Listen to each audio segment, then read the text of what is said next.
हम लोग श्रीमद् भागवतम के तीसरे स्कंद के 27वें अध्याय के 23वें श्लोक को पढ़ रहे हैं। 21-22 में आपने वो सब साधन सुने जिसके द्वारा अविद्या का प्रभाव नष्ट होता है। क्या क्या साधन सुने थे, थोड़ा एक बार देख लेते हैं खट से। 21-22 में है ना, अनिमित्त निमित्त श्री भगवान उवाच अनिमित्त निमित्तेना स्वधर्मेणामलात्मना तीव्रया मयि भक्त्या च श्रुत संभृतया चिरम। निष्काम धर्म के द्वारा, निष्काम अपने धर्म के द्वारा मन को पवित्र करके और मुझ में तीव्र भक्ति के द्वारा जो बहुत लंबे समय तक सुनने के द्वारा परिपुष्ट हुई है। एक फिर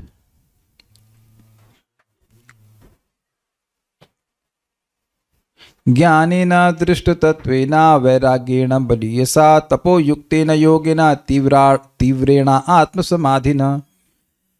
ऐसे ज्ञान के द्वारा जो तत्व की दृष्टि प्रदान करे और बड़े प्रबल वैराग्य के द्वारा, तप से युक्त होने के द्वारा, योग के द्वारा, योग अपने इंद्रियों को सीमित करते हुए और तीव्र आत्मसमाधिना। इसको थोड़ा अर्थ समझ गए थे कल। मतलब निरंतर ये बुद्धि सम्यक रूप से लगी रहे कि मैं श्री कृष्ण का सेवक हूं, श्री कृष्ण की सेवा करके ही मैं सुखी होऊंगा और ये मेरा एकमात्र कर्तव्य है कि मैं श्री कृष्ण की सेवा करूं। यह है आत्मसमाधि, तीव्र आत्मसमाधि, इंटेंस। ये सारे उपाय बताए। एक बात इंटरेस्टिंग है कि जब भगवान उपाय बताते हैं तो उसमें संदेह नहीं होता। वो ऐसा नहीं कह रहे कि ट्राई करो शायद ठीक हो जाओगे, I think I am giving a good medicine. अन्यों पे तो काम करी है, तुम पर भी काम कर जानी चाहिए, ऐसा वैद्यों के संग होता है। क्योंकि हर वैद्य हर किसी को ठीक नहीं कर पाता, is dependent on the Lord. लेकिन भगवान जब उपाय बताते हैं तो वह अमोघ होता है, ये हमेशा याद रखिएगा। इसलिए जो जो बातें बताई थी, जितना जितना भी ग्रहण कर पा रहे हैं वो काम करेंगी जरूर। एक बहुत बड़ा संबल समझते हैं, सपोर्ट है, बहुत बड़ी राहत है, हौसला। यस, आप लोग अभी शायद नई उम्र के हैं या पुराने, हमको नहीं पता, लेकिन कभी कभी ऐसे शरीर में रोग हो जाते हैं कि आप माथा मारते रहिए इस डॉक्टर के दरवाजे से दूसरे डॉक्टर के दरवाजे में, उसने सबको ठीक किया लेकिन आपको नहीं कर पाएगा। काले कृष्ण प्रभु आपको तो रियलाइजेशन होगा, इज इट नॉट? हमको भी है, वेदवादिनी भी सेल्फ रियलाइज्ड है और पता नहीं आप में से अभी तक किसी का ऐसा दुर्भाग्य हुआ है कि नहीं हुआ, लेकिन बस इधर से सर मारती रही, वहाँ यहाँ चले, अरे उसको ठीक कर दे, कैंसर ठीक कर दे, ये कर दे, आप वो सब ठीक कर दे, आपको नहीं कर पाएगा। Now that's kind of very helpless. लेकिन अब अविद्या की बीमारी जो मूल है सारी बीमारियों का, उसका इलाज जो भगवान चेतन महाप्रभु नहीं, भगवान कपिल देव बता रहे हैं, वो श्योर शॉट है, वो सब पर कार्य करेगा। सभी लोग भगवान, जो कोई भगवान के बारे में सुनेगा उसकी अविद्या का नाश हो जाएगा। तो ये बड़ी इंटरेस्टिंग बात है, इसमें कोई संदेह नहीं करना चाहिए। कल ना क्लास के अंत में एक बात आ गई कि क्या हमको अंधाधुंध, मतलब बिल्कुल अंधाधुंध को ट्रांसलेट किया गया एक भक्त के द्वारा अंधानुकरण के लिए, कि क्या हमें प्रभुपाद जी की बात जो बता रहे हैं 16 माला जप करना है इत्यादि, वो सब अंधानुकरण करना है? देखिए, अंधानुकरण नहीं करना है। रीजनेबल फेथ, इस जिंदगी में, भौतिक जिंदगी में भी आप श्रद्धा के बिना नहीं जी रहे हो। इतने सारे डाइवर्स हो रहे हैं तो शादी क्यों कर रहे हैं? इतने लोगों को जॉब से निकाला जा रहा है तब जॉब क्यों कर रहे हैं? इतने एक्सीडेंट हो रहे हैं तो फिर गाड़ी क्यों चला रहे हैं? तो आप देख रहे हैं कि मटेरियल लाइफ में भी क्या श्रद्धा के बिना आप जी सकते हो? नहीं जी सकते हो। लेकिन अंधश्रद्धा मतलब जहां कोई बेसिस ही ना हो श्रद्धा का। तो जब आप भगवान के नाम के बारे में सुन रहे हैं तो क्या प्रभुपाद जी ऐसे अंधे तुक्के में हरे कृष्ण मंत्र दिए हैं? नहीं, वो शास्त्र में दिया गया, कली संतरण उपनिषद में दिया गया है और चैतन्य महाप्रभु ने दिया है। हम ये भी सुनते हैं कि एक ही नाम अनंत जन्मों के पापों को नष्ट करने वाला, बहुत सारे अजामिल गया भगवान का नाम बोल करके। तो ऐसा नहीं है कि Prabhupada ji is building faith on no grounds, English में कहा जाएगा उसको। तो हमारे पास, हम भगवान श्री कृष्ण को भगवान स्वीकार कर रहे हैं, ये समझते हैं कि श्रीपाद रामानुजाचार्य जी ने स्वीकार किया, चैतन्य महाप्रभु ने स्वीकार किया, तो कहते भगवान ही है, लेकिन फिर भी स्वीकार किया, महान महान आचार्यों ने स्वीकार किया। तो हमारी श्रद्धा अंधा अनुकरण नहीं है। और भगवान ने जैसे बोला है, शास्त्र के वचन को सुनकर के जब कार्य किया जाता है तो वह दिव्य श्रद्धा होती है। शास्त्रीय श्रद्धा मतलब ट्रांसेंडेंटल श्रद्धा। नहीं तो अगर सात्विक श्रद्धा होगी तो देवताओं की पूजा करेगा, रजोगुणी श्रद्धा होगी तो यक्ष राक्षसों की पूजा करेगा, और तामसिक श्रद्धा होगी तो भूत प्रेतों की पूजा करेगा। हम लोग भगवान श्री कृष्ण की पूजा कर रहे हैं, तो ये कोई मतलब से ब्लैंक नहीं मार रहे हम लोग, तुक्केबाजी नहीं हो रही है। अच्छा, तो चलिए अब हम लोग आगे पढ़ते हैं।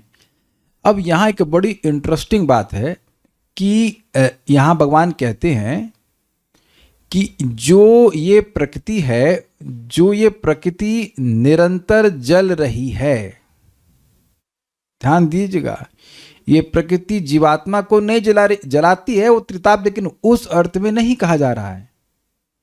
प्रकृति मतलब ये जो प्रकृति का प्रभाव रूपी सूक्ष्म शरीर है, वह निरंतर इस ज्ञान के द्वारा जलाया जा रहा है और धीरे धीरे वह तिरोभूत हो जाएगा।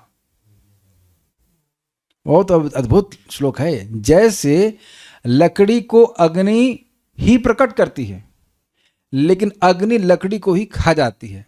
हम अपनी इंद्रियों को, हमारा इंद्रिय, हमारा मन, बुद्धि, ये सब प्रकृति का प्रभाव है कि नहीं, और इन्हीं का उपयोग करके आप भगवान की भक्ति कर रहे हैं। तो देखा जाए तो इन्हीं के द्वारा ज्ञान की प्राकट्य हो रहा है कि नहीं। अब अपनी आंखों से तो आप देख रहे हैं, अपने कानों से आप सुन रहे हैं, सिंपल बात है ना।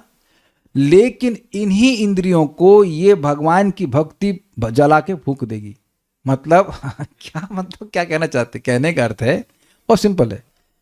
देखिए, मन को हम लगा तो रहे हैं भगवान की सेवा में, लेकिन आप जानते हैं कि भौतिक मन का एकमात्र दुर्गुण है उसकी चंचलता। मल उसका यही है। तो मन भगवान में लगा रहे हैं तो एक पॉइंट पे आकर सारा ये जो भौतिक मन है ये खत्म हो जाएगा और आध्यात्मिक मन प्रकट हो जाएगा। तो बड़ा सुंदर एक नील माधव प्रभु है, मैं मंदिर में परिक्रमा कर रहा था, तब वो बात बोले, पता नहीं कहाँ सुन के आए थे, वो हमको नहीं पता कहाँ से सुना था उन्होंने, लेकिन बड़ा इंटरेस्टिंग बात बोले कि भक्ति का उद्देश्य मन को मारना। मैं ऐसे समय से स्वीकार नहीं किया, हाँ प्रभु हाँ, लेकिन now I understand what he wants to say. वो किसी साधु से जरूर सुन के आए थे, अब समझ में आ रहा है कि वो साधु क्यों बोल रहे हैं मन को मारना। मन की जो अनुकूल वृत्ति, प्रतिकूल वृत्ति है, एक्सेप्टेंस, रिजेक्टेंस, वो सब समाप्त हो जाएगा। जैसे कोई व्यक्ति मर जाता है तो वो कुछ एक्सेप्ट करता है, कुछ अच्छा लग रहा वैसा तो होता नहीं, और ना ही उसकी कोई प्रतिकूल वृत्ति होती है, उसी को फूंक दिया जाता, कुछ मना भी नहीं करता। ऐसे ही अदुखम असुखम समम, सुना था आपने, सुख दुख में सम रहता है, ना वो दुख का अनुभव करेगा ना सुख का अनुभव करेगा। तो मर गया कि नहीं? मेरी लैंग्वेज समझ में आ रही है? मन खत्म, मन जल के खत्म, यानी भौतिक मन खत्म। और इसको हम लोग कपिल देव से सुन चुके हैं, जरयति आश को यह कोशो निर्गृणत अनलो यथा। जैसे जठराग्नि स्ट्रांग होती है तो अपने आप भोजन को पचाना शुरू कर देती है, पचा देती है, ऐसे ही भगवान की भक्ति अपने आप ही सूक्ष्म शरीर को गलाना, खत्म करना शुरू करती है। यद्यपि हम इसी सूक्ष्म शरीर का उपयोग कर रहे हैं भगवान की भक्ति करने के लिए। जैसे लकड़ी नहीं तो अग्नि कैसे, लेकिन लकड़ी अग्नि का स्रोत है, लेकिन अग्नि लकड़ी को ही जला देती है। तो भक्ति करते हैं भाई, इंद्रियां होंगी तभी ना भक्ति करेंगे। ऋषिकेण ऋषिकेश सेवनम भक्ति रुच्यते, इंद्रियों से भगवान, इंद्रियों के स्वामी की सेवा करनी चाहिए, उसको भक्ति कहते हैं। लेकिन ये इंद्रियां, जो भौतिक इंद्रियां, वो इसी से खत्म हो जाएंगी, आध्यात्मिक इंद्रियां प्रकट हो जाएंगी। इस श्लोक में कहते हैं, मेरे पीछे बोलिए, मतलब खत्म हो जाएंगे, अब दोबारा ये प्रकट नहीं हो पाएंगे, ये कहने का अर्थ। प्रकृति पुरुषस्येह, प्रकृति पुरुषस्येह दह्यमाना त्वहर्निशम्, दह्यमाना त्वहर्निशम् तिरो भवित्री शनकैर्, तिरो भवित्री शनकैर् अग्निर्योनिरिवारणिः, अग्निर्योनिरिवारणिः। प्रकृतिः पुरुषस्येह, प्रकृतिः पुरुषस्येह दह्यमाना त्वहर्निशम्, दह्यमाना त्वहर्निशम् तिरो भवित्री शनकैर्, तिरो भवित्री शनकैर् अग्निर्योनिरिवारणिः, अग्निर्योनिरिवारणिः। प्रकृतिः पुरुषस्येह दह्यमाना त्वहर्निशम्, प्रकृतिः पुरुषस्येह दह्यमाना त्वहर्निशम्, तिरो भवित्री शनकैर् अग्नेयोनिरिवारणिः, तिरो भवित्री शनकैर् अग्निर्योनिरिवारणिः। प्रकृतिः पुरुषस्येह दह्यमाना त्वहर्निशम् प्रकृतिः पुरुषस्येह दह्यमाना त्वहर्निशम् तिरो भवित्री शनकैरग्निर्योनिरिवारणिः तिरो भवित्री शनकैरग्निर्योनिरिवारणिः। प्रकृति के प्रभाव ने जीवात्मा को ढक कर रखा है, मानो जीवात्मा सद्वैत प्रज्वलित अग्नि में रह रहा हो। किंतु भक्ति करने से यह प्रभाव उसी तरह दूर किया जा सकता है जिस प्रकार अग्नि उत्पन्न करने वाले काष्ठ खंड स्वयं भी अग्नि द्वारा भस्म हो जाते हैं। इव यानी जैसे अग्नि योनि, अग्नि से उसके आविर्भाव की हेतु अरणि अर्थात अरणि नामक लकड़ी भस्म हो जाती। समझे बात?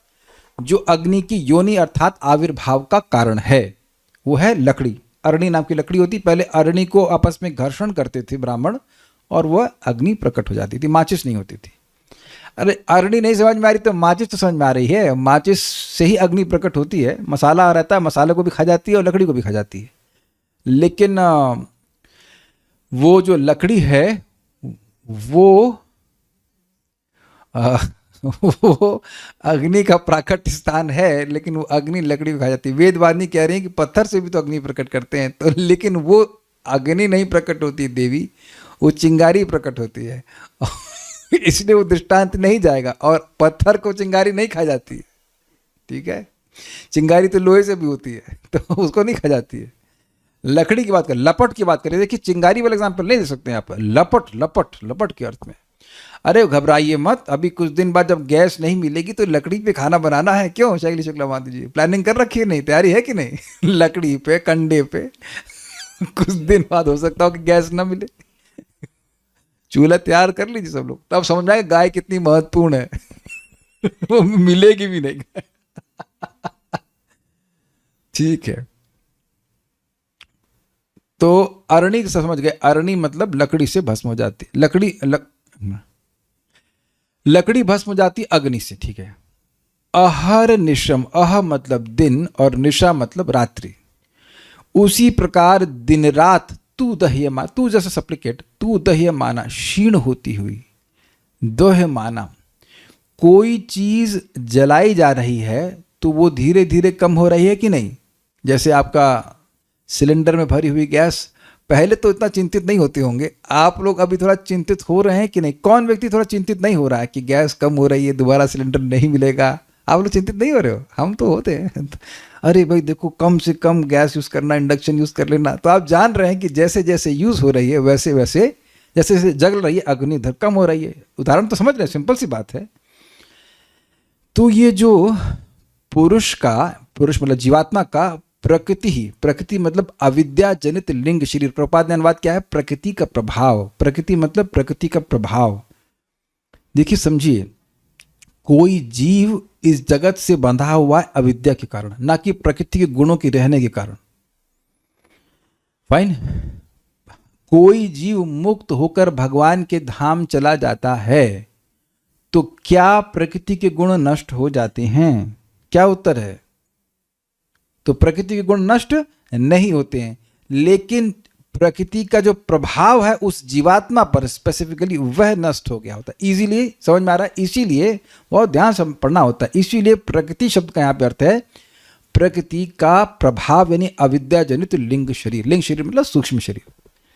ये सूक्ष्म शरीर ही तो है जिसमें अविद्या भरी हुई है। अरे राहुल राजपुरो, क्लास मत सुनिए, आप कार चलाते हुए सो जा रहे हैं। ये तो डेंजर है भाई। कार ये नहीं चाहते हम, भागवत सुनकर नींद आ जाती है, लेकिन या कार चलाते हुए सोइए, खतरा है। ओके, तो पुरुषस्य प्रकृति ही, पुरुष का अविद्या जनित लिंग शरीर। ये समझ में आया सबको? बड़ा सूक्ष्म बात है भाई। ये मैं फिर से रिपीट कर रहा हूँ, थोड़ा सा डाइवर्ट हो गए थे और मैं पूछूंगा अभी मैंने क्या बोला। प्रकृति मतलब अविद्या जनित लिंग शरीर क्यों है? प्रकृति मतलब प्रकृति के गुण होना चाहिए। कहाँ गए? कोई माइक वाइक है? हाँ दीजिए इनको, काले कृष्ण को समझाएंगे। प्रकृति मतलब प्रकृति के गुण क्यों नहीं यहाँ पे? बोलिए। हरे कृष्ण प्रभु जी, प्रकृति का गुण यहाँ पे इसलिए नहीं है क्योंकि प्रकृति का गुण जीव का भगवत धाम जाने के बाद भी वो बने रहता है, पर प्रकृति का जो अविद्या है जो जीव के ऊपर कार्य कर रहा है वो नष्ट हो जाती जब जीव चले जाते हैं भगवत धाम। अविद्या कौन सी नष्ट होती है? जो उस जीव को घेरे हुए है। यस, जो उस जीव को घेरे, और जीव को घेरती कैसे है? सूक्ष्म शरीर के द्वारा। आपको पता होना चाहिए कि बुद्धि, मन और इंद्रियां, उसमें स्पेसिफिकली बुद्धि के द्वारा माया कार्य करती है। ये बुद्धि, देहात्म मन नहीं, देहात्म बुद्धि। आपको सबको याद है ना कि बुद्धि सारी इंद्रियों का केंद्र है। अगर बुद्धि कहीं भगवान में लग गई तो सारी इंद्रियां अपने आप लग जाती हैं। बुद्धि माया में लग गई, सारी इंद्रियां अपने आप लग जाती हैं। पीछे पीछे सब समझाना पड़ेगा, सब। I think you understand this point. बुद्धि माया में लग गई कि पैसा कैसे कमाना है, तो अब बाकी इंद्रियां लग पाती है भगवान की सेवा में। कहीं कभी भी बुद्धि भगवान में लगी तो सारी इंद्रियां अपने आप लग गई, और बुद्धि माया में लगी तो सारी इंद्रियां अपने आप लग गई। कोई विरोध तो नहीं है। ये हम लोग पढ़ चुके हैं, अब आपको थोड़ा सा इसको एडजस्ट करना पड़ेगा।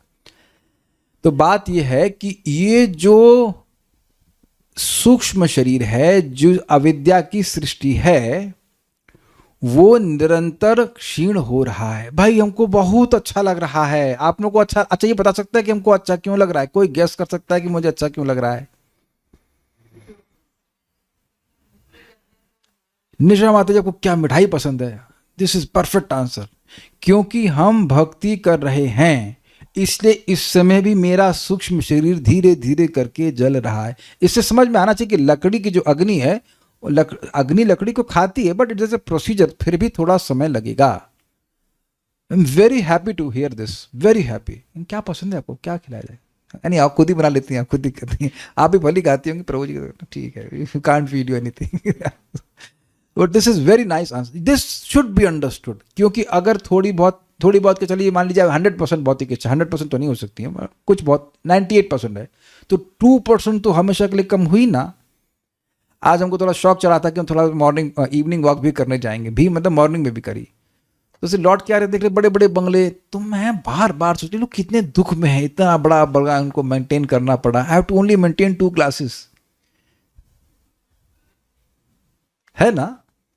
नहीं तो भी तो हाय हाय कितना सुखी है, बाहर भी टाइल, अंदर भी टाइल, ये वो कितना पैसा उसमें लगा है लोगों को दिखाने के लिए हम कितने ऐश्वर्यशाली है ना?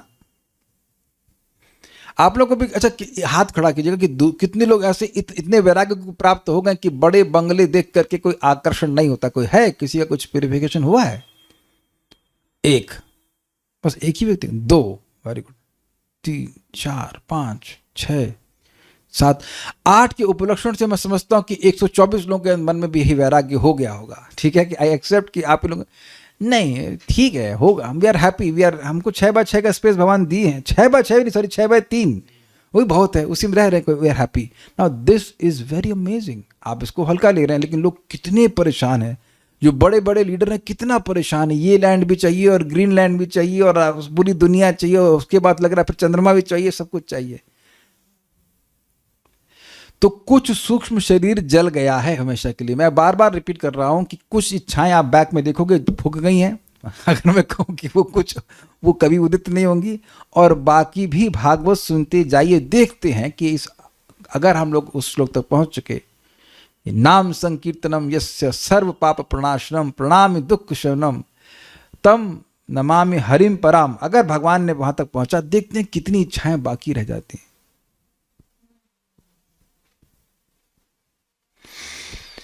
वो बहुत अच्छा लगाता है। सबको समझ पा रहे हैं कि ये जो लिंग शरीर है, सूक्ष्म शरीर है, इस भक्ति के द्वारा दिन रात जल रहा है। अब एक प्रश्न आप फिर करोगे, पर जी दिन रात तो भक्ति कर नहीं रहे हैं। आप लोग दिन रात भक्ति कर रहे हैं, कौन यहाँ दिन रात भक्ति कर रहा है? ये सोचने वाली बात है ना। एक श्लोक पे कितनी सारी बातें सोचने वाली है। दिन रात तो भक्ति आप नहीं कर रहे हो, तो दिन रात जल कैसे रहा है? क्या ये सही है कहना? भाई रात में आप सो रहे हैं, तब तो भक्ति नहीं कर रहे हैं। देखिए, आप जानते हैं कि भगवान की भक्ति एक दवा की तरह कार्य करती है। आप दवा लेते हो सुबह दोपहर शाम, और उसका प्रभाव केवल सुबह दोपहर शाम होता है ना। सुनाई पड़ा मैंने क्या कहा? तो आप जानते हैं कि पैरासिटामोल लेते हो तो 6 घंटे प्रभाव, उसके बाद बोलते हैं ना कि 6 घंटे से पहले फिर डोज ले लीजिए, तो फिर और 6 घंटे प्रभाव, तो बुखार उतरता जाता है कि नहीं? कौन इस उदाहरण को नहीं समझ पा रही बताइए? कोई बुद्धू है यहाँ पे? दूर दूर तक देखो, कोई शहर में बुद्धू नहीं बच रहा, कोई बुद्धू नहीं बचा।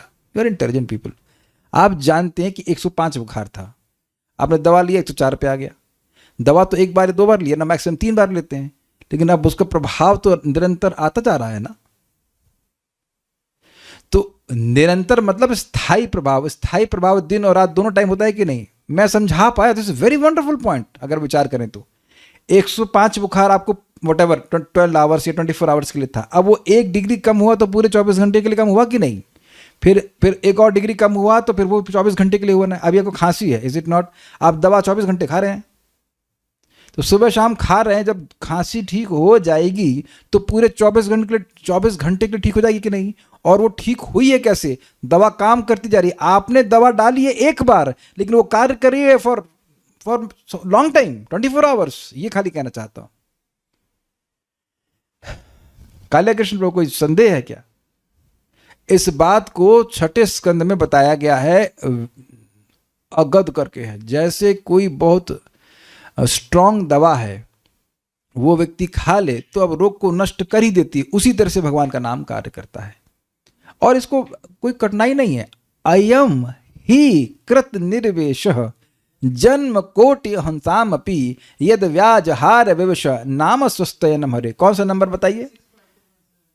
यस, 6.2.7 श्रीमद् भागवतम। अजामिल को दिखाकर उंगली दिखा, ये अजामिल ही अयम यही जिसके बारे में आप जिसका कीर्तन कर रहे थे आप, किसने ये किया, इसने ये पाप किया, इसने निश्चित ही अयम ही कृत निर्वेश, निर्वेश मतलब प्रायश्चित कर लिए हैं। कब प्रायश्चित किया? तो नहीं, प्रायश्चित किया है। हाँ, तो कह रहे हैं एक नहीं, जन्म कोटि हंसामपि, करोड़ों जन्म के पापों का प्रायश्चित कर लिया है। तो यमदूत तो एकदम उछल पड़ेगा कि ये क्या, कैसे किया? तो कह रहे यद व्याज हार विवश, जब उसने अवश्य, विवश मतलब न चाहते हुए, पता ही नहीं है क्या बोल रहा है, न चाहते हुए बोला नाम स्वस्थयनम हरे, हरे कृष्णा कृष्णा कृष्ण हरे हरे, हरे राम राम राम हरे हरे। जब उसने बोला कि नारायण अनंत, ऐसे ही मतलब नारायण अपनी माँ की गोद से मेरी गोद में आओ, ऐसा करके उसने बच्चे को बुलाया अपने।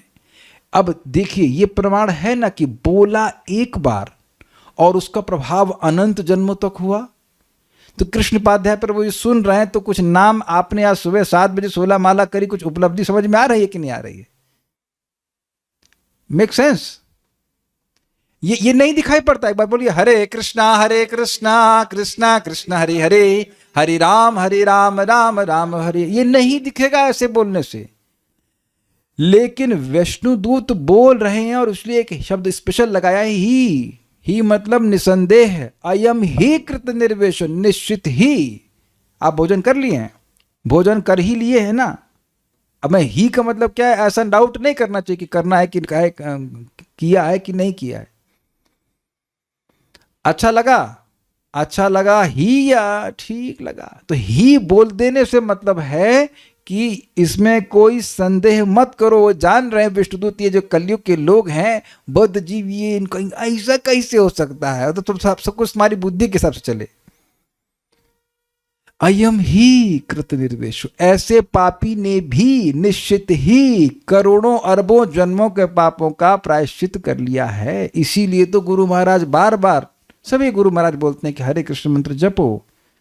शिला हनुमान प्रसाद पोद्दार जी कह रहे हैं, हम आपसे भीख मांग रहे हैं कि भगवान का नाम लीजिए और सारा मुनाफा आपका, हमको हरि नाम दीजिए, बोलिए और आपको सारा मुनाफा आप रख लीजिए। दिस इज अमेजिंग, उनका विश्वास है। तो मैं सारी बातें क्यों कह रहा, समझ पा रहे हैं? वो जो सूक्ष्म शरीर पे गंदे गंदे संस्कार पड़े हैं भोगों के, वो सब जलाए जा रहे हैं और दिन रात जल रहे हैं। आप 16 माला जप कर रहे हो, लेकिन उसका प्रभाव 24 घंटे आता है, ये कहने करते। और इसको साधक लोग देखते हैं कि इस प्रकार से अगर चैंटिंग बहुत अच्छी होती है तो आपकी दृष्टि चेंज हो जाती है, आपकी दृष्टि चेंज हो जाती है। आप किसी खूबसूरत व्यक्ति को देखते हैं, आप किसी धनाढ्य व्यक्ति को देखते हैं, लेकिन भक्ति करते हुए नहीं देखते हैं, तो मन में सहज रूप से दया की भावना आती है, अपना जीवन व्यर्थ कर रहे हैं। ये नहीं आता कि काश हम भी इतने सुंदर होते या काश हम भी इतने पैसे वाले होते इत्यादि, ये नहीं आता है। ये परमानेंट एसेट बन जाता है। मैं ये समझाना चाहता हूँ। तो ये थोड़ा समझ पा रहे हैं? भले ही भक्ति आप केवल कुछ समय करते हुए दिखें, लेकिन उसका प्रभाव 24 घंटे रहता है। 24 घंटे चलता रहता है वो प्रोसीजर, ये कहना चाहता हूँ। ओके, तो प्रकृति मतलब अविद्या जनित लिंग शरीर शनकाई है। शनक का मतलब होता है धीरे धीरे, साधन की तारतम्यता के अनुसार धीरे धीरे।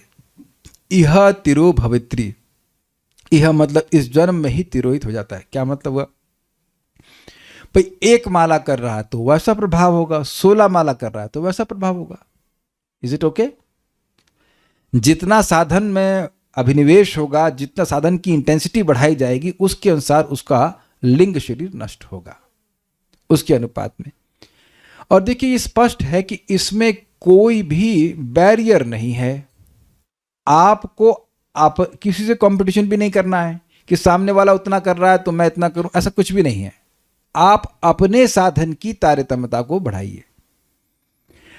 मान लीजिए कि भाई कोई 2 माला कर रहा है तो 4 पे आए, धीरे धीरे 8 पे आए, और 16 पर भी आ सकता है। अब 16 कर रहे हैं तो उसको अच्छे से करने का प्रयास कीजिए, एटलीस्ट सुबह पूरा करने का प्रयास कीजिए। I hope all this things are getting clear. जितनी तारतम्यता समझते हैं, डिग्री, जितनी साधन की डिग्री होगी उस हिसाब से सूक्ष्म शरीर नष्ट हो जाएगा, इसी जन्म में नष्ट हो जाएगा। और मैं इसीलिए बार बार बोल रहा था कि आपको अनुभव होगा। भगवान गीता में क्या कहते हैं? सुसुखम प्रत्यक्षावगमम धर्म्यम सुसुखम कर्तुमव्ययम। प्रत्यक्ष रूप से अनुभव होता है। देखिए, इसीलिए वहां प्रभुपाद समझाते हैं प्रकाशश्च कर्मणि अभ्यासात, ये वेदांत सूत्र में कहा गया है कि जो भगवान के भक्ति के कर्म हैं वो प्रकाश प्रदान करते हैं, ज्ञान प्रदान करते हैं, व्यक्ति को स्वयं अनुभव होता है। जैसे भोजन करता है तो अपने आप मालूम चल जाता है कि मेरी भूख शांत हुई। स्वीकार है? ये है। इसलिए it is not simply a matter of numbers. मैं ये नहीं कह रहा हूं कि नंबर का कोई महत्व नहीं है, लेकिन केवल नंबर की बात नहीं है। आप ये भी देखिए कि कितना प्रकाश मिला है, and that should give you faith. अभी एक माता जी ने 2 दिन पहले, उनकी चैंटिंग बड़ी अच्छी हुई तो उनको कहा, उन्होंने अपने से को मैसेज दिखा कि हम नींद पूरी हुई तो हम बड़ी संतोषजनक जप कर सके। सो दिस इज कॉल्ड प्रत्यक्ष अवगमम। प्रत्यक्ष अवगमम, आपको रियलाइजेशन मिलता है कि भक्ति कर रहे हैं तो हम सुखी हो रहे हैं। जैसे मैं एग्जाम्पल दूं, से मैं प्राणायाम करता हूं, योगा करता हूं, तो वो कर लेने से मेरे को इमीडिएटली एक फ्रेशनेस महसूस होती है शरीर में। इट इज नॉट कि मैं खाली ढर्रा समझते, ये लैंग्वेज समझते, ढर्रा किए जा रहे। कुछ लोगों को टांग पकड़ो, कब उठो तब उठेंगे, नीचे उठो तो बैठो, वो लोग रगड़ करके करने वालों को रिलेशन थोड़ा मिलता है। समझ रहे हैं ना? कहो कि भैया, वो एक योगी जो है सिखाते हैं, कहते हैं भैया आप पेमेंट भी कर दोगे तो भी अगर माता जी को नहीं करना है तो कह देंगे मैं गई थी, झूठ बोल देगी मैं गई थी लेकिन उनको ठीक से वहाँ कुछ नहीं हुआ, उसे करना ही नहीं है। तो अगर कोई व्यक्ति योग के प्रोसीजर को फॉलो करता he feels the benefit. Simple सी बात है।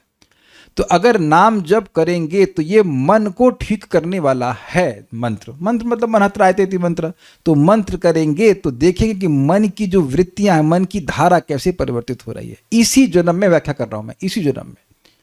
और अब मैंने कई बार बताया कि कुछ इच्छाएं हैं जिनका आपने तिरुभाव दिवस मना लिया है, इनका फीस्ट आप खा चुके हो। मेरी लैंग्वेज समझे? काले कृष्ण प्रभु कुछ फीस्ट खाए आप कुछ इच्छाओं के तिरुभाव का कि नहीं? इनको जॉब दिलवा देना कल गो माता में। हैं किए हैं जॉब के नहीं किए कभी? हो, हाँ, इनके व्याप हम बोल रहे हैं। देखो, तो आप जॉब किए हैं और अभी हम दिलवा दें तो आप नहीं करना चाहते, तो जॉब करने की इच्छा का तिरुभाव हो गया कि नहीं हो गया? भक्ति नहीं कर पाएंगे नहीं, अगर मान लो भक्ति भी कर पाए तो भी कर लेंगे। तो कोई कुछ तो आप क्या कहते हैं फीडबैक प्लस दीजिए तो बाकी लोगों को विश्वास होगा।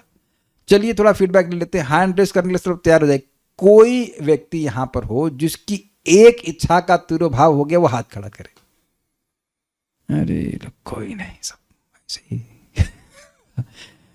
ओके, सभी लोग हाथ खड़ा कर रहे हैं मुझे लगता है। So now you got it, you got it. यानी कि सूक्ष्म शरीर का एक भाव का आपने टाटा कर दिया, जिंदगी अब दोबारा कभी नहीं आने वाला, चाहे कोई कितना ही बोल दे। फॉर एग्जाम्पल चाय, हम तो खैर पीते नहीं, कुछ लोग ऐसे होंगे जो चाय के शौकीन रहे होंगे, तो अब वो शौक का तिरोभाव हो गया, it is not going to appear. तो ये जो भागवत का श्लोक है वह झूठा नहीं है। अच्छा, कितने लोगों का सुबह सोने का शौक खत्म हो गया है? हाथ नीचे करके फिर हाथ खड़ा कीजिए, मैं नया ओपिनियन लूंगा। कितने लोगों का सुबह सोने का शौक खत्म हो गया है? सुबह, हाँ, ओके, तो इसका भी तिरुभाव हो गया। कृष्णार्पण प्रभु आपका हो गया, तो या ये कहेंगे आपने सुबह की डेफिनेशन चेंज कर दी। सुबह मतलब 4 बजे होता है प्रभु जी, 8 बजे नहीं होता है। ओके ओके, आप इंप्रूव कर रहे हैं, you are trying to improve. Good good boy, good boy, good boy. तो आप समझ रहे हैं बात, इसी जन्म में हो रहा है कि नहीं? देखो, शास्त्र अगर को ऐसा लगे ना कुछ हो ही नहीं रहा है तो फिर क्या पढ़ने का फायदा? कोई फायदा नहीं पढ़ने का। यही देख लीजिए कि कुछ इच्छाओं का आपने तिरुभाव कर लिया, ऐसे करते करते और साधन बढ़ाएंगे तो अपने आप वो जो इच्छाएं वो समाप्त हो जाएंगी। एक निवेदन कर लीजिए, मैं करना चाहूंगा, इस बात को आप समझ लीजिए कि इच्छाओं से संघर्ष करेंगे तो संघर्ष करेंगे, जब इच्छाएं मर जाएंगी तो संघर्ष नहीं करेंगे। Did you get this point?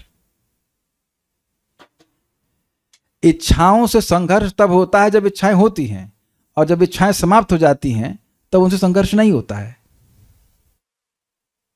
भाई कोई मर गया तो उससे क्या संघर्ष करेंगे? जनाजे में जा सकते हैं उसके। बड़े अच्छे आदमी थे। कभी कभी दुश्मन के जनाजे में भी जाते हैं लोग। तो पॉइंट ये है कि अगर भगवान की भक्ति बढ़ा रहे हैं तो आप देखेंगे कि जिन अनर्थों को आप सोचे थे कि कभी नष्ट ही नहीं होगा, वो ऐसे नष्ट हो जाएगा जैसे गधे के सिर से सींग। इसका मतलब समझते हैं कृष्ण उपाध्याय प्रभु? गधे के सिर से सींग दृष्टांत समझते हैं? बताइए क्या मतलब है?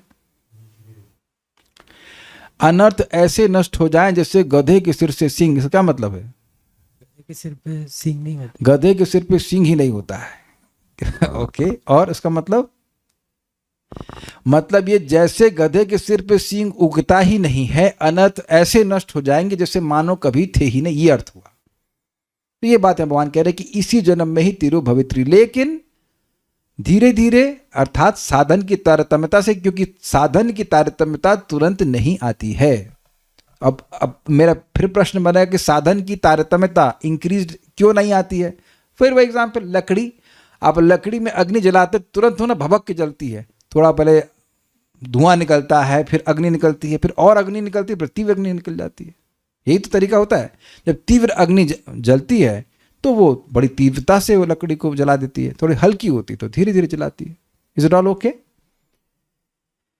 प्रकृति पुरुषस्य इह, इसी जन्म में प्रकृति का प्रभाव जो अविद्या जनित सूक्ष्म देह है, वह जो पुरुष का है, पुरुष का मतलब जीवात्मा का जो लिंग देह है, वो अहर्निशम दह्यमाना, रात और दिन जलता है और धीरे धीरे तिरुभाव को प्राप्त हो जाता है। जैसे अग्नि की योनि जो लकड़ी है, अरणी है, वो अरणी ही अग्नि का कारण है, लेकिन अग्नि ही उस अरणी को नष्ट कर देती है।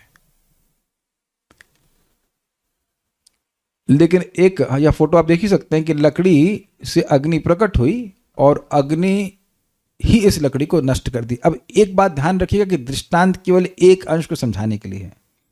क्या अंश को समझाने के लिए? कि लकड़ी को जला देती है, अर्थात सूक्ष्म शरीर को जला देती है। अब आप इसको खींचना मत कि लकड़ी जब खत्म हो जाती है तो अग्नि भी खत्म हो जाती है। ये भी तो है कि नहीं?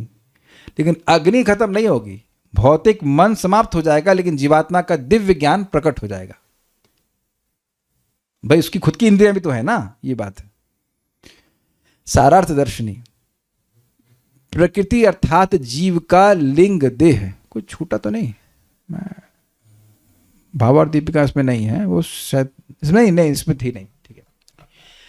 प्रकृति अर्थात जीव का लिंग देह मतलब सूक्ष्म शरीर, पूर्वोक्त साधन के द्वारा, पूर्वोक्त मतलब जो 21 और 22 में कहे हैं, खूब लंबे समय तक भगवान की भक्ति, भगवान के बारे में सुनना, उससे परिपुष्ट भक्ति, तीव्र भक्ति के द्वारा, तत्व का ज्ञान कराने वाले, तत्व की दृष्टि देने वाले ज्ञान के द्वारा, स्ट्रांग वैराग्य के द्वारा, तपस्या के द्वारा, योग के द्वारा और आत्म समाधि के द्वारा, और अपने स्वधर्म को निष्काम भाव से करने के द्वारा, ये सब साधन बताए थे, उनके द्वारा दह्यमाना अर्थात बारंबार अभिभूत होती हुई क्रमशः तिरोहित हो सकती है। अभिभूत मतलब कौन अभिभूत हो रही है? वो जो सूक्ष्म शरीर है। देखिए सूक्ष्म शरीर चाहता क्या है, वेदवाद ने बताइए। ये दिल है कि मानता नहीं, तो क्या नहीं मानता? वो सूक्ष्म शरीर में मन बुद्धि दिल क्या नहीं मानता? दिल तो इच्छा। पागल है इच्छा। और तू भी पागल है जो दिल की बात मान रहा है। तो दिल क्या पागलपन कर रहा है? इच्छाओं के पीछे लगा है। भोग चाहता है। बिल्कुल, वाह, बहन ने सही उत्तर दिया। भोग चाहता है, जिनसे दुख मिल रहा है उन्हीं को चाहता है। Is it all okay? और उस पर फिर गाने भी लिख देता है वो। All sad songs are based on this only ना। कोई प्यार ना करे, ये ना करे तो तुम काहे किए बेवकूफ? बाद में गाने लिख रहे हो, तुमसे पहले भी तो लोगों ने गाने लिखे वो नहीं सुने तुमने? बड़ी, ये शास्त्र का वचन है, शास्त्र मतलब लिखे, क्या नाम उनका है, भर्तृहरि जी अपनी पत्नी से बहुत आसक्त थे तो लिखे श्रृंगार शतक। जब पत्नी ने धोखा दे दिया तो लिख दिया वैरागी शतक। बड़ी लंबी कहानी, बड़ा मजेदार है।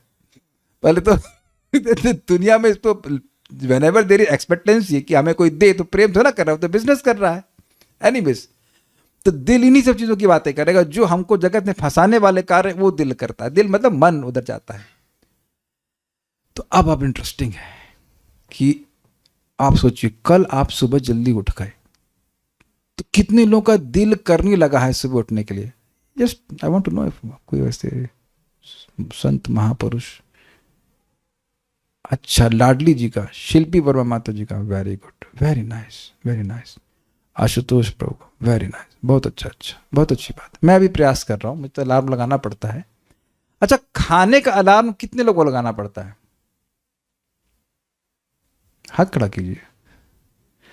तो आप समझ गए कि जिन लोगों का दिल कर रहा है वो उनको शायद अलार्म ना लगाना पड़ रहा, लेकिन हमको तो अलार्म लगाना पड़ रहा है। और वेदवादी तो हर 5 मिनट का लगाते 2:05 वटेवर, 2:10, 2:15, 25 अलार्म 25 मिनट एग्जैजरेटिंग पहले लगाती थी। और हम भी, हम कौन से पीछे, हम 15 मिनट के लगाते। 3 तृप्ति नहीं, चलो 15 मिनट का ग्रेस मार दो, सब आती।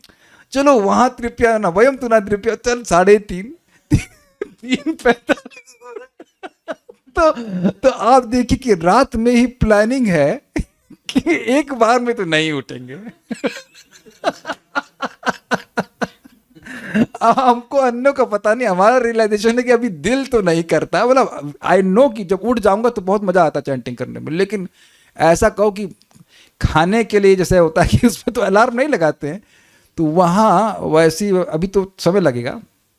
बट अगर आप सुबह उठ गए, चलो 3 का लगाया, 3:15 पे भी उठ गए, उसके बाद आप जानते हैं कि आप चापेंगे। यू नो दैट, चापना समझते हैं? मेरी लैंग्वेज थोड़ी सी मैं सिंपल सी यूज कर रहा हूं। You know you not going to stop. आपने 2 घंटा जप किया, फाइन, तो उस समय मन क्या क्या बोलता है करने के लिए और कहने के लिए। लेकिन आप देख रहे हैं जितनी आप बार बोल रहे हैं हरे कृष्णा कृष्ण कृष्ण हरे हरे, हरे राम राम राम हरे हरे, तो उस पॉइंट पर, दैट पॉइंट ऑफ इंगेजमेंट से कहना चाहिए, आप बार बार मन को हरा रहे हैं। क्या ये बात समझ में आई आप लोगों को? जो मन अनादिकाल से हमको दबाया बैठा था, उसको आपने 2 घंटा पूरा दबा दिया। ये तो मैं मिनिमम बोल रहा हूं। और सुबह चैंटिंग बढ़िया कर लेंगे तो उस 2 घंटे के बाद भोग याद नहीं आते हैं, फिर याद आता है हम कृष्ण की कोई सेवा करें, कुछ तो करें।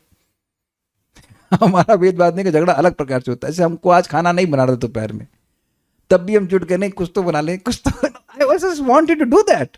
इनका सेवा करें, लेकिन हम भी उसमें घुस जाते, कम से कम थोड़ा दाल धुल दें, ये करते, ये फाइट, अरे हमें करने दीजिए, उन्होंने कहा नहीं हम भी करेंगे, हम दैट। तो this is there because both of us are chanting Hare Krishna. ये प्रभाव हरिनाम करने का है कि आप कृष्ण की सेवा करना चाहते हैं। Is it sinking? तो अब आप ये बताइए कि चलिए 2 घंटे तो मन को आपने जीत लिया, कि मन ने जो बोला वो किया नहीं ना। Do you agree? क्या सब मैं ऐसे जानबूझ के बोलो, समझ जाओगे तो मजा आ जाएगा। 2 घंटा मन ने जो बोला वो ना बोले ना करे, ये बहुत बड़ी जीत है कि नहीं मन की, मन पर, सॉरी। उसके बाद भगवान की कोई सेवा करने लग गए, उसके बाद कुछ कथा सुनने लगे। हम तो देख रहे हैं बड़े खुश हो जाते हैं। सुबह कम से कम 5-6 घंटे तो नॉन स्टॉप भगवान की सेवा में लग जाते हैं, है कि नहीं? भगवान ने ऐसा, प्रभुपाद जी ने ऐसा सिस्टम बना के रखा हुआ है। और अब फिर देखिए, इस समय हम लोग भगवान के ही बारे में बात कर रहे हैं, भक्ति के तत्व के बारे में बात कर रहे हैं, तो मन अब जो भी बोल देगा वो हम बोल देंगे। यहाँ पर इतना है फ्रीडम, यहाँ पे कुछ भी बोल देंगे, कहानी बोल देंगे, कुछ भी बोल देंगे, इसी। तो अब मैं बार बार मैं सब में अभिभूत की व्याख्या कर रहा हूं कि किस प्रकार हर क्षण धीरे धीरे करके भक्त का के द्वारा मन दब रहा है, दबाया जा रहा है। दबा के जा रहा है, वो जलाया जा रहा है एक्चुअली, और धीरे धीरे करके तिरोहित हो जाएगा। मतलब मन में भोग का संस्कार उदित ही नहीं होगा, इट विल नॉट कम। और मुझे एक सन्यासी ने बताया था, उनका नाम है परम पूज्य चंद्रमौली महाराज। तो बड़ा अच्छा बता रहे थे, कह रहे थे ऐसी स्थिति आ जाती है जैसे आप दरवाजे को देखते हो, ऐसे किसी स्त्री को देखना। स्त्रियां तो दिखाई पड़ेंगी, सन्यासी को भी दिखाई पड़ेगी, ब्रह्मचारी सबको दिखाई पड़ती हैं, बट जो जगत में मतलब आकर्षण का बहुत बड़ा कारण माना जाता है, वो महाराज बोल रहे it will be like a door. आप दरवाजे को देखकर कोई फीलिंग्स नहीं आती, कोई उद्दीपन नहीं होता, is it not? This doesn't happen anything ना, ऐसे करके। तो एक भक्त ही अपना रिलेशन बता रहे हैं कि नहीं? हम नाम लेकर के बोल रहे हैं, महाराज जब भी हैं प्लैनेट पे, आप कभी मिले तो पूछ लेना महाराज से। Because it's not what is outside, it is what is inside. जो बाहर है उससे कोई मतलब नहीं है, अंदर में कुछ वासना है तब व्यक्ति प्रभावित होता है। और आप जानते हैं कि आत्मा तो दिव्य है। तो अब ये जो मिथ्यांकार है, भक्ति करते करते धीरे धीरे जलते जलते लकड़ी एकदम खत्म हो जाएगी, यानी सूक्ष्म शरीर खत्म और इसकी सारी जो इच्छाएं समाप्त। तो अब बाहर कुछ भी हो, विमदा विवस्वरा, जैसे नारद जी कहे कि पूरे जगत में भ्रमण कर रहे थे, मतलब जब उदासी पुत्र के रूप में सिद्धि प्राप्त की, तो पूरे जगत में घूमे, लेकिन विमदा, कोई मद नहीं आया, कोई मत्सरता नहीं आई कि किसी पर बड़े पैसे हैं, किसी बड़ा सुख है, कुछ नहीं मन में आया। अब क्लियर हो गया? तो क्रमशः तिरोहित हो जाती है। अच्छा, क्रमशः का मतलब यह है कि आप मान लो 64 राउंड्स भी करने लगे, बड़ी अच्छी बात है, लेकिन ऐसा मत सोचिएगा कि ये कल ही हो जाएगा। जो सबसे इंपॉर्टेंट बात क्रमशः की है वो है रोज करना। It's a minimum thing which is needed to be done. 16 माला जब करना, भागवत को सुनना, इस तरह से व्यक्ति धीरे धीरे करके इस मिथ्यांकार को नष्ट कर देगा। ठीक है। अग्नेति, जैसे अग्नि काष्ठ से उत्पन्न होकर उस काष्ठ को ही दग्ध कर देती है, उसी प्रकार ज्ञान लिंग देह यानी प्रकृति से उत्पन्न होकर उसे ही दग्ध कर देता है। मतलब भाई मन और इंद्रियों को ही तो लगा रहे हो आप। ये पढ़ रहे हैं तो कैसे मन बिना लगाए पढ़ रहे हैं, आंख लगा रहे हैं, मन लगा रहे हैं, तो इनके द्वारा बुद्धि को लगा रहे हैं भगवान की सेवा में। लेकिन भगवान का संपर्क ऐसे होने से कि ये पूरी तरह चेंज हो जाते हैं, परिवर्तित हो जाते हैं, दे गेट फिनिश्ड। तात्पर्य, अग्नि लकड़ी के टुकड़ों के भीतर संरक्षित रहती है और परिस्थितियां अनुकूल होने पर अग्नि जल उठती है, किंतु जो काष्ठ खंड अग्नि उत्पन्न करने वाले होते हैं वे भी अग्नि के द्वारा स्वाहा हो जाते हैं। इसी प्रकार जीवात्मा का सांसारिक बद्ध जीवन प्रकृति पर अधिकार जताने की उसकी इच्छा तथा परमेश्वर से द्वेष करने के कारण है। इच्छा द्वेष समुत्थेना द्वंद्व मोहिन भारत सर्वभूतानि कौन्तेय सर्वभूतानि सम्मोहम सर्गे यान्ति परंतप।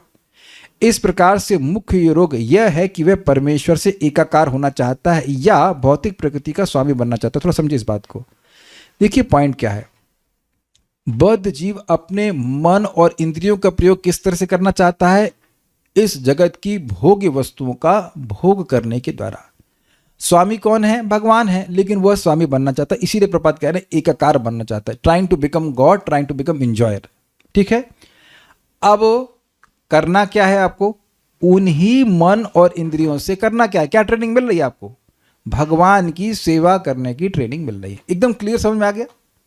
जिस इंद्रिय और मन से हम बद्ध हो जाते, उसी मन और इंद्रियों को भगवान की सेवा में लगाना है।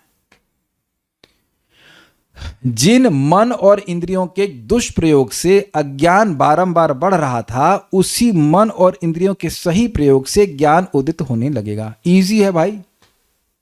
बड़ा सुंदर एक आचार्य कहते हैं कि जैसे एक दीपक जलाने से बाहर भी प्रकाश होता है और अंदर भी प्रकाश होता है, देहली दीपक नया समझते हैं, ऐसे ही जीव पर भगवान का नाम आएगा तो अंदर भी प्रकाश और बाहर भी प्रकाश। हरे कृष्णा कृष्णा कृष्णा हरे हरे, हरे राम राम राम हरे हरे। जो लोग सुनेंगे उनको भी ज्ञान मिलेगा और जो बोलेगा वो तो मिलेगा। अब इंटरेस्टिंग बात है, क्या मतलब है?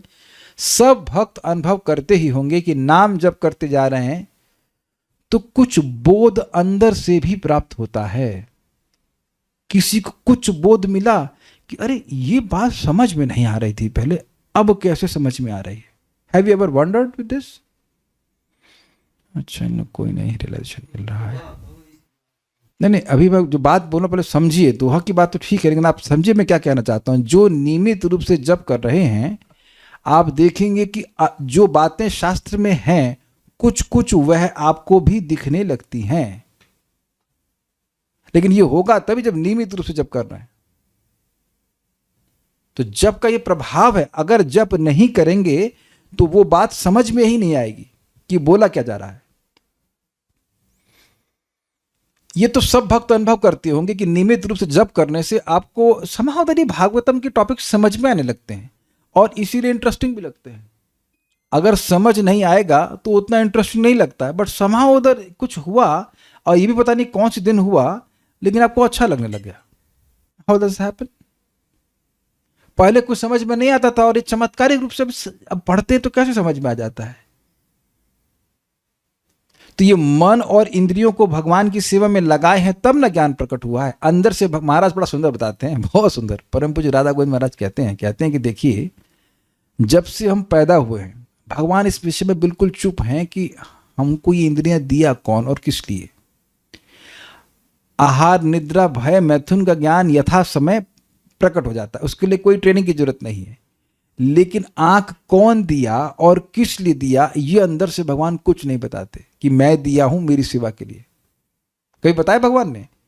जब जीव भगवान की कुछ सेवा करता है तब भगवान धीरे धीरे उसका ज्ञान प्रकाशित करते हैं कि भैया आंख तो तुम मेरे को देखने के लिए इस्तेमाल करो, जीव मेरा प्रसाद ग्रहण करने के लिए, हाथ मुझे मेरी सेवा के लिए करो। मैं रिपीट करूंगा और सबका अनुभव होगा कि कुछ दुष्कर्म भी करते हैं तब भी भगवान शांति से नहीं करने देते। देखो, तुमने गीता में ये सुना था ना, ये गलत काम कर रहे हो कि नहीं? तुमने सुना था ना, वाणी गुणानुकथने श्रवणे कथायाम। सुन रहे हो कथा तुम? हस्तौ चकर्म सुमनस्तव पाद। हाथ तुम्हारे मेरी सेवा में लग रहे हैं कि क्या कर रहे हो तुम यहाँ? अब वो चुप रहने वाले ही नहीं। एक भक्त कह रहे श्लोक सहित याद आता है। हाँ, तब ये पहले भी होता था। तब देखिए, जो मेरे संग हो रहा है वो आप लोगों के संग भी हो रहा है। Even certain things which are not even considered दुष्कर्म इन नॉर्मल पार्लेंस, सामान्य जगत में जो उसको दुष्कर्म कहा भी नहीं जाएगा, वो भी भक्त अगर कुछ करता है जो भक्ति नहीं है, उसमें भी भगवान बोलते तुमने अपना टाइम खराब किया, यू वेस्टेड योर टाइम। तो कह दीजिए कि भगवान अंदर से नहीं बोल रहे, लेकिन जो जप करते हैं नियमित रूप से उनको ये अनुभव होगा। जैसे कि माता पिता होते हैं, ए क्या कर रहे हो, अपने बच्चों को बोलते हैं ना। दूसरे का बच्चा कहीं भी जाए क्या कौन रोकता है? अपने बच्चों को रोकते हैं, बेटा ऐसा मत करो, गलत है। You don't beat the kids, but you say कि नहीं ऐसा मत करो। हाँ, तो उम्मीद है कि बात आप समझ पा रहे होंगे कि इन्हीं इंद्रियों से भगवान की सेवा करनी है, फिर भगवान ज्ञान देंगे। कर्मी जन प्रकृति के साधनों का उपयोग करने का प्रयत्न करते हैं और इस तरह उसके स्वामी बनकर इंद्रिय तृप्ति का भोग करना चाहते हैं। ज्ञानी जन भौतिक साधनों का भोग करते करते निराश होकर भगवान से एकाकार होना या निर्गुण तेज में लीन होना चाहते हैं। ये दोनों रोग भौतिक कल्मश के कारण होते हैं। क्यों? क्योंकि दोनों ही लोग सोचते हैं कि मुझे सुख की प्राप्ति हो जाए और मेरे दुख की निवृत्ति हो जाए, लेकिन कृष्ण की सेवा नहीं करते। भौतिक कल्मश को भक्ति द्वारा भस्मसात किया जा सकता है, क्योंकि भक्तिमय सेवा में ये दोनों रोग अर्थात प्रकृति पर प्रभुत्व जमाने और परमेश्वर से तदाकार होने की इच्छा अनुपस्थित रहते हैं। ये लैंग्वेज समझ में आई? भक्तिमय सेवा में वस्तुएं किसकी हैं? भगवान की हैं। किसकी सेवा में लगेंगी? भगवान की सेवा में। तो ये धारणा भी समाप्त हो जाती है कि जगत दुखमय है, ये है। जब तक हम जगत में हैं, हर वस्तु को भगवान की सेवा में लगाना, और ये है वैकुंठीय कॉन्शियसनेस। अगर कोई व्यक्ति इस प्रकार से रह रहा है तो वो वैकुंठ में ही रह रहा है। कुंठा परेशानी तभी आएगी जब हम किसी वस्तु का उपयोग अपने भोग के लिए करेंगे, उसी समय परेशानी आएगी, अन्यथा नहीं आएगी। You will see in your heart, you will very peaceful. अगर हर वस्तु, हर समय, हर चीज का उपयोग भगवान की सेवा में करिए, देखिए मन में कितना उल्लास रहता है। और जैसे इसको अपने लिए करेंगे तो मैं आपको ईमानदारी की बात बता रहा हूं, आज मुझे कुछ क्यूरियोसिटी हुई, मैं अष्टांग योग की बुक पढ़ूं। आई डाउनलोड इन माई किंडल, मुद्रा के बारे में बता रहे थे, मैं थोड़ी देर मतलब थोड़ी देर भी नहीं पढ़ पाया। हमने अरे यार फिर चलो पढ़ता हूँ। सो मेरा एक्सपीरियंस जो भागवतम का है पढ़ने का पढ़ाने का, वो योग सूत्र नहीं पढ़ रहा था, कुछ मुद्रा अगर ठीक है जितना कर लेना, उससे तो करना भी नहीं है। You are not that interested. आप कभी 15 मिनट जप करके देखोगे, देखना कितना मुश्किल होता है। कितने लोग हाथ खड़ा करेंगे 15 मिनट चैंटिंग मुश्किल होता है? ठीक है, कोई नहीं हाथ खड़ा कर रहा। अच्छा, अब आप ये बताइए कितने लोग 15 मिनट रोज अनुलोम विलोम प्राणायाम करते हैं? ठीक है, कोई नहीं कर रहा, मैं कर रहा हूं, और एक कर रहे हैं, रघुनाथ दास कर रहे हैं, तो चलो कर रहे हैं। अच्छा ठीक है, वेरी गुड। और कितने लोगों को ये सब करना बड़ा अच्छा लगता है? तो पहले सेकंड से ही वेदवादी को हम पकड़े, 5 मिनट हुआ नहीं, कितना टाइम हो गया कितना टाइम हो गया। And I don't blame her, it is not enjoyable, it is not really serving Krishna. उसलिए हमने कुछ लगा रखा है उसमें, हरे कृष्ण राम आता तो कुछ मन लग जाता है, नहीं तो ऐसे तो बड़ा बोर लगेगा भाई। जो उसके प्रणेता वो भी कहते हैं बड़ा बोर लगेगा, but chanting Hare Krishna 15 minute तो कहाँ गायब हो जाता पता ही नहीं चलता। मैं खाली समझा रहा हूं कि आप इंद्रियों को भगवान की सेवा में लगाएंगे तो सुखमय लगता है, अच्छा लगता है। और भोग में लगाना, और ये और सोचिए अब आप निर्विशेष ब्रह्म में विलीन हो गए तो वहां तो कुछ भी लगाने के नहीं मिलेगा, कितना बोरिंग लगेगा। ये बात बोल रहा है, ये दोनों रोग खत्म है। अतः कृष्ण भावनामृत में भक्ति योग को सावधानी से संपन्न करने पर सांसारिक अस्तित्व का कारण तुरंत भस्म हो जाता है। लैंग्वेज देखिए प्रभुपाद की कितनी जबरदस्त है। सावधानी से मतलब, एग्जाम्पल देता हूं, एसी चलाते हैं तो सारे दरवाजे खोल देते हैं ना, तो प्राय आप देखेंगे कि एसी चलाने से पहले दरवाजे बंद कर लेते हैं। अर्थात इंद्रियों को संयमित करके भक्ति करनी चाहिए जितना संभव हो सके। इससे थोड़ा संघर्ष तो होता है, लेकिन जितना ज़्यादा इंद्रिय संयमित करके भगवान की भक्ति करेंगे, जितना सावधानी से हर कार्य को करेंगे, सावधानी का एक और भी अर्थ है, अपराध से बचकर भक्ति करेंगे तो उतना और तीव्र प्रगति होगी। भक्ति करना आसान है, हरे कृष्णा, लेकिन 10 अपराध से बचने का प्रयास करेंगे तो बहुत तीव्रता से प्रगति होगी। I hope you are getting this point. वैष्णवों का सम्मान करेंगे तो बहुत तीव्रता से प्रगति होगी, ये बात है। सावधानी में एक और इंटरेस्टिंग बात आ जाती है, 3 प्रश्न। सावधानी means conscious. Do you agree with this? सावधान, conscious, what, how and why. आप वह भक्ति का कार्य क्यों कर रहे हैं, प्रश्न कीजिएगा। भक्ति का कार्य कैसे कर रहे हैं, और भक्ति का कार्य क्यों, कैसे और क्या कर रहे हैं। तो इसी में सावधानी आ जाएगी। स्वीकार है? क्यों करना चाहिए? भक्ति बढ़ जाए। कैसे करना चाहिए? अच्छे से करना चाहिए। जो भी आपको भक्ति का साधन संपादित कर रहे हैं जिस समय, उसको उस टाइम अच्छे से करने का प्रयास करना चाहिए। That is devotion. अगर आप किसी के प्रति प्रेम से युक्त हैं तो जो भी कार्य करते हैं वह उसके बहुत अच्छे से करते हैं कि नहीं, with care and attention, that is the meaning. आदर बुद्धि से करना चाहिए, ये अर्थ है। तो भौतिक अस्तित्व कारण तुरंत भस्म हो जाता है। पूर्ण कृष्ण चेतना में भक्त ऊपर से महान कर्मी प्रतीत होता है, जो सदैव कार्य करता रहता है। जैसे कि अर्जुन युद्ध कर रहे हैं, अपने गुरु जी से युद्ध कर रहे हैं, बाण चला रहे हैं गुरु जी, कैसा आदमी है ये। किंतु भक्त के, यहां तक कि एक भक्त के पिताजी बोले कि कृष्ण कहाँ योगी थे, कृष्ण तो कर्मी थे। बाप ऐसे भी बाप, कृष्ण को कर्मी बना दिया उन्होंने कि कर्म कर रहे थे, कर्म का उपदेश दे रहे थे। और we can empathize with him. भगवान की बात को जानते नहीं है तो भगवान इतना कर्म किए कि नहीं। 16,108 रानी, हुई एक शादी में इतना बवाल होता है, मतलब इतना सारे झमेले होते हैं। 16,108 और सबके संग 10-10 बच्चे, और सबके लिए अलग अलग महल। तो लगेगा ना कि बहुत ज्यादा कर्मी है, सो टू स्पीक।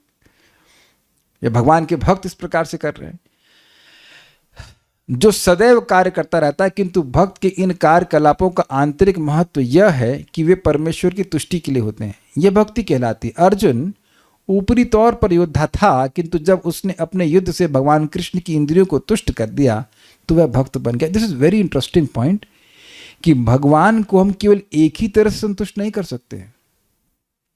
जैसे भगवान आपसे संतुष्ट होना चाहते उनको वैसे संतुष्ट कीजिए। भगवान सबको अलग अलग प्रकार का सामर्थ्य दे रहे हैं और दिए हैं, तो जो सामर्थ्य दिए हैं उसको भगवान की सेवा में लगाइए, वह उससे भगवान संतुष्ट हो जाएंगे। भगवान ने आपको वही दिया है।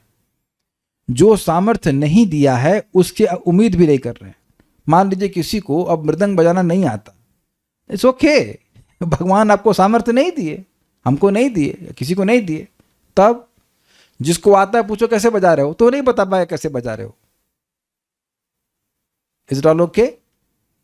तो जो सामर्थ्य भगवान जिसको दिए वो रिकॉग्नाइज करें, हाँ भगवान की सेवा में हमको ये कार्य हम करना अच्छा लगता है, हम करेंगे, भगवान संतुष्ट हो जाते हैं, तो वह भक्त बन गया। क्योंकि भक्त भी परम पुरुष को उसी रूप में समझने के लिए दार्शनिक शोध में रत रहता है, अतः उसके कार्यकलाप चिंतक जैसे लग सकते हैं, किंतु वास्तव में वह आध्यात्मिक प्रकृति तथा दिव्य कार्यकलापों को समझने का प्रयत्न करता रहता है। समझे बात क्या हुआ? प्रभुपाद जी ने दो लोगों को बात बोली थी, एक कर्मी जो जगत पे भोगने का प्रयास कर रहा है, जगत को भोगने का प्रयास कर रहा है, दूसरा ज्ञानी जो जगत से बाहर निकलने का प्रयास कर रहा है। तो भक्त कर्मी भी है और ज्ञानी भी है। प्रभुपाद जी कह रहे हैं एक्सटर्नली लगेगा अरे मंदिर बना रहा है, ये कर रहा है, वो कर रहा है, तुम तो बड़ा आडंबर कर, लोग बोलते हैं, तो कर्मी जैसा है। और ज्ञानी क्यों? अन्वय कर रहे हैं, श्लोक समझ रहे हैं, कुछ लोग तो बोल भी देते हैं, इस तो ज्ञान है। लेकिन श्रीमद् भागवत के ज्ञान का अनुशीलन आपने सुना ना, क्या 1.1.2 बोलता है, जैसे ही भागवत को सुनने की इच्छा हुई तो अब भगवान हृदय में जाते हैं। हम आपको सच्ची बात बता रहे, नेटवर्क प्रभु को बोले थे, तो नेटवर्क प्रभु परम पूज्य राधा गोविंद महाराज को बोले, वो सीधे बोले, कितने बोल्ड हैं कि महाराज आप ये 14-14 घंटे पढ़ रहे हैं, जैसे IAS की तैयारी करते हैं लोग। तो अब देखिए खुद ही अपने गुरु महाराज की तुलना कर दी है ना, पॉजिटिव सेंस में, लेकिन है ना IAS की तैयारी लोग कर रहे हैं, 14-14 घंटे पढ़ रहे हैं उसके लिए, IAS निकालने के लिए। आप 14 आवर्स पढ़ रहे हैं भागवतम, किस लिए? तो महाराज अब देखिए ना, हो ना एकदम इक्वलेंस लगा ना कि लोग ज्ञान तो नहीं, लोग IAS की तैयारी कर रहे हैं, पढ़ाकू वैसे पढ़ रहे हैं, तो बिल्कुल वैसे ही लगे ना महाराज पढ़ते हुए। तो महाराज बोले कि मुझको बहुत उत्साह होता है कि भक्तों को मैं और श्रीमद् भागवतम के बारे में बताऊं, क्योंकि है ही इस तरह की बातें। अब 10th कैंटो में जाएंगे, क्या विस्तार से टीकाएं, 5-5, 6-6 टीकाएं, उसको समझाना। और दूसरा, अब महाराज को समझ में आ गई है, सामने वाले को तो समझ में आना चाहिए। और महाराज की में से ब्रिलियंस है कि एकदम जो बिल्कुल ही नॉर्मल व्यक्ति उसको भी समझा देते हैं। This is brilliance, this is amazing brilliance. इसका मतलब है कि टॉपिक समझ में आया आपको। जब टॉपिक समझ में आता है ना, तो सामान्य व्यक्ति को भी समझा सकते हैं। This is amazing brilliance of Maharaj, very nice, amazing quality. तो पॉइंट ये है कि दोनों लगे ना एक तरह से ज्ञानी, कि बड़े ज्ञानी है से करके, लेकिन एक निर्विशेष ब्रह्म का अनुसंधान कर रहा है और दूसरा व्यक्ति भगवान के दिव्य कार्यकलापों को समझने उलझा हुआ है। तो उम्मीद है कि बात समझ में आ गई होगी।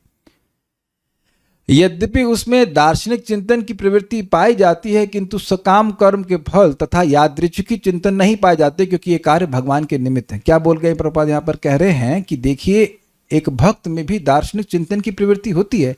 जीव गोस्वामी जी नहीं दिए, महान ग्रंथ लिखे हैं, षट संदर्भ, बहुत, उस पर पूरी एक डिपार्टमेंट है BHU में, केवल जीव गोस्वामी जी के जो ग्रंथ लिखे उसके ऊपर।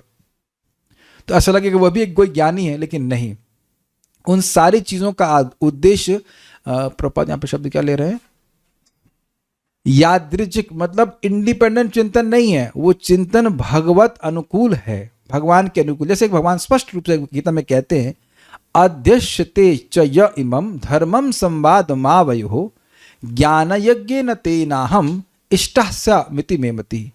कहते हैं कि जो इस पवित्र संवाद को, मेरे और अर्जुन के बीच में जो संवाद, उसको अध्ययन करता है तो ज्ञान यज्ञ के द्वारा वह मेरी उपासना करता है, ऐसा मेरा मत है। तो भक्त भगवत गीता का अध्ययन कर रहा है तो ये कोई बुक वॉर्म का काम नहीं है, या केवल शुष्क ज्ञान नहीं, सूखा ज्ञान नहीं है, अपितु भगवत संबंधी ज्ञान है जिससे भगवान प्रसन्न होते हैं। ये बात है।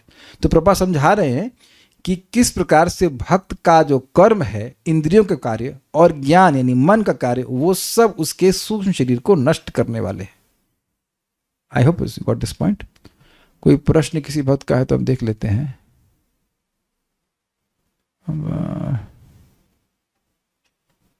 कुछ तो नहीं है। जो रोज करते हैं उसका स्थायी प्रभाव होता है। जी हाँ, यस। एक भक्त बोल रहे हैं कि 10 अलार्म लगाते हैं। ठीक है, उड़ जाए, 10 लगाए 25 लगाए, उसको कौन सा पैसा लग रहा है. So will stop here, will take up the next shloka tomorrow, Krishna willing. Srimad Bhagavatam की जय, श्रील प्रभुपाद की जय, निताई गौर प्रेमानंदे. Thank you.